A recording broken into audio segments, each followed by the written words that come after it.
اجيو نتعرفوا على مدينتنا.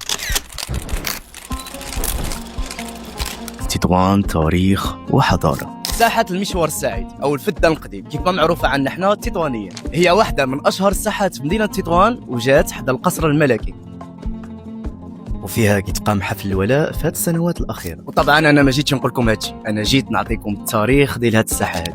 غادي نرجعوا كاملين بينا قبل هاد التاريخ هذا، قبل 1913 ميلادية. كانت هاد الساحة من أهم وأشهر أسواق مدينة تطوان، وكان هاد السوق كيعرف حركة ونشاط تجاري على الدوام، وكان كيتقام 3 المرات في الأسبوع، الأربع، الجمعة والحد. كان كيتسمى هاد السوق بسوق الزرع، حيث كان كيتباع فيه الحبوب والقمح، وكانت كتباع ايضا الاواني الفخاريه والقطران وبعض الاشياء الاخرى. وكانت لليهود ايضا حوانيت كيصنعوا فيها البراديع، كانوا كيجيو له بزاف الناس من قبائل مجاوره وبزاف القوافل ايضا من داخل وخارج المدينه وحتى من جنوب الصحراء.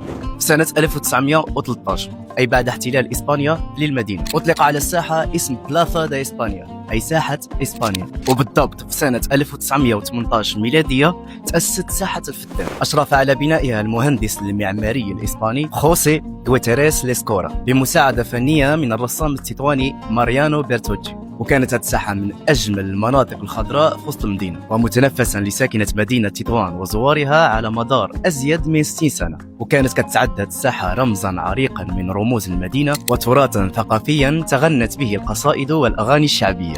منتصف الثمانينات تهدمت ساحة الفدان، ورجعت أرض هذه الساحة العريقة جزءا تابعا للقصر الملكي بتطوان، وأطلق عليها ساحة المشوار السعيد كيف ما كنعرفوها دابا. في سنة 2015 أي من بعد حوالي 30 سنة من هدم الفدان الأصلي، جاءت المبادرة لبناء ساحة جديدة تم تدشينها من طرف صاحب الجلالة الملك محمد السادس نصره الله بتاريخ 30 يوليو 2016، وهي اللي كنعرفوها دابا ساحة الفدان الجديد.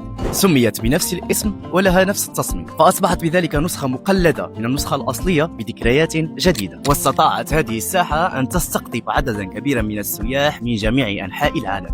بارطاجي مع الأصدقاء والعائلة حيث المحتوى بحال هذا خصو يوصل لأكبر عدد من الناس. والسلام عليكم.